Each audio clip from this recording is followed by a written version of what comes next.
चलिए अब देखते हैं फटाफट अंदाज में खबरें और सबसे पहले देखते हैं जयपुर की खबरें। राजस्थान में कोरोना के केस लगातार बढ़ते जा रहे हैं, जिसके बाद सीएम एक्शन में है। सीएम गहलोत वीसी के जरिए राजनीतिक दलों, एनजीओ और धर्मगुरुओं के साथ बैठक कर रहे हैं, जिसमें सभी से कोरोना को लेकर सलाह मांगी जा रही है। मुख्यमंत्री निवास पर आज नेहरू युवा संगठन का 13वां आदिवासी युवा आदान प्रदान कार्यक्रम का आयोजन हुआ। सीएम गहलोत ने कार्यक्रम को संबोधित करते हुए कहा कि अनेकता में एकता के लिए कल्चरल एक्सचेंज को बढ़ावा दिया जाना चाहिए।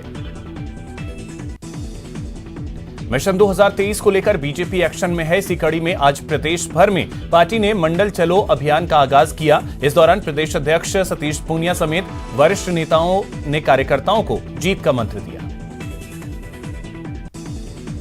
बीजेपी ने कांग्रेस के जिलाध्यक्षों को बीसुका का उपाध्यक्ष बनाने के फैसले को तुष्टीकरण से प्रेरित करार दिया है। बीजेपी प्रदेश अध्यक्ष सतीश पूनिया ने कहा कि सत्ता में भागीदारी के लिए कांग्रेस में लूट की छूट मिली हुई है। नए साल से पेयजल उपभोक्ताओं को नई सुविधा की शुरुआत होने जा रही है। अब जलदाय विभाग के बिलिंग संबंधी कार्यों को हाईटेक बनाने की कवायद शुरू हो गई है। नई प्रक्रिया के तहत उपभोक्ताओं को मोबाइल फोन पर ही पानी के उपभोग की जानकारी, पानी के बिल की जानकारी मिल सकेगी। जलदाय विभाग मोबाइल फोन पर उपभोक्ताओं के बिलों की जानकारी एसएमएस के जरिए भेजेगा। जयपुर के दूदू इलाके के बागवाले बालाजी मंदिर परिसर में भाजपा जयपुर देहात दक्षिण मंडल कार्यकर्ताओं की बैठक आयोजित की गई। बैठक की अध्यक्षता करते हुए मंडल प्रभारी मंजू जोशी ने कार्यकर्ताओं से एकजुट होकर पार्टी को मजबूत करने का आह्वान किया। कोरोना के बढ़ते खतरे के बीच प्रदेश कांग्रेस लगातार बड़े कार्यक्रमों का आयोजन कर रही है। कांग्रेस ने कहा कि सभी कार्यक्रमों में कोरोना प्रोटोकॉल की कड़ाई से पालना कराई जा रही है। जनवरी महीने में होने वाले कार्यक्रमों का पीसीसी चीफ गोविंद सिंह डोटासरा ने ऐलान भी किया है। अब सवाल यह उठ रहा है कि जब कोरोना को लेकर राज्य सरकार द्वारा तरह तरह की पाबंदियां लगाई जा रही हैं, तो कांग्रेस द्वारा इन कार्यक्रमों का आयोजन कितना जायज है। जयपुर के पावटा कस्बे के हाईवे स्थित सीएचसी कट के सामने एक साथ 3 वाहन आपस में टकरा गए। हादसे में वाहनों में सवार 4 लोग घायल हो गए, जिन्हें पावटा सीएचसी में भर्ती करवाया गया।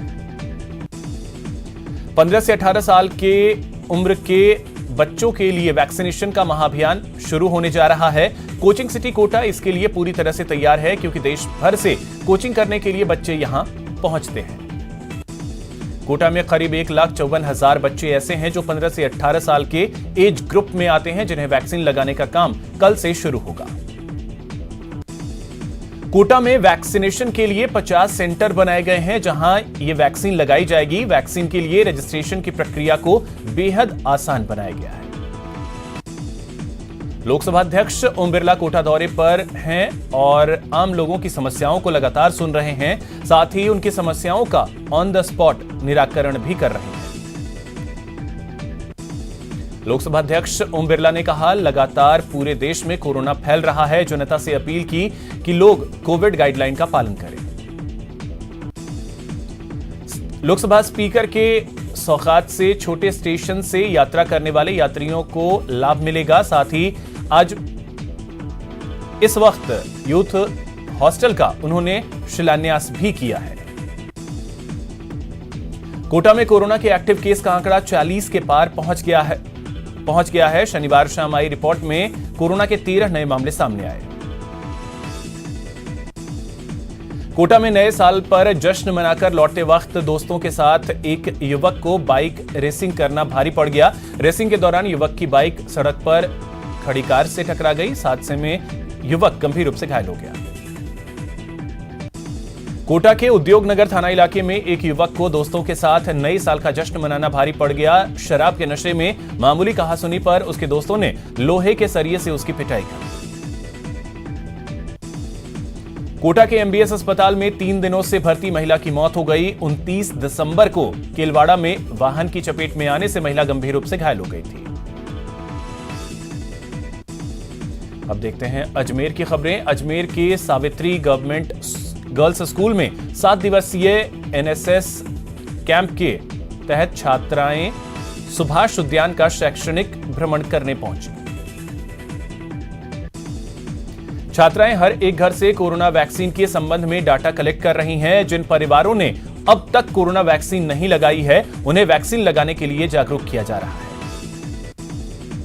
National movement for old pension scheme समिति के तत्वावधान में कर्मचारियों ने बजरंग स्थित विजय स्मारक पर पुरानी पेंशन योजना को वापस लागू करने की मांग को लेकर कैंडल मार्च निकाला।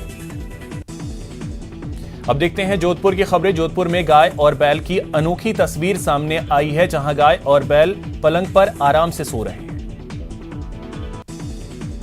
घर में गाय और बैल भगवान के रूप में पूजे जाते हैं और उनके साथ परिवार के सदस्यों का एक अनोखा रिश्ता देखने को मिलता है।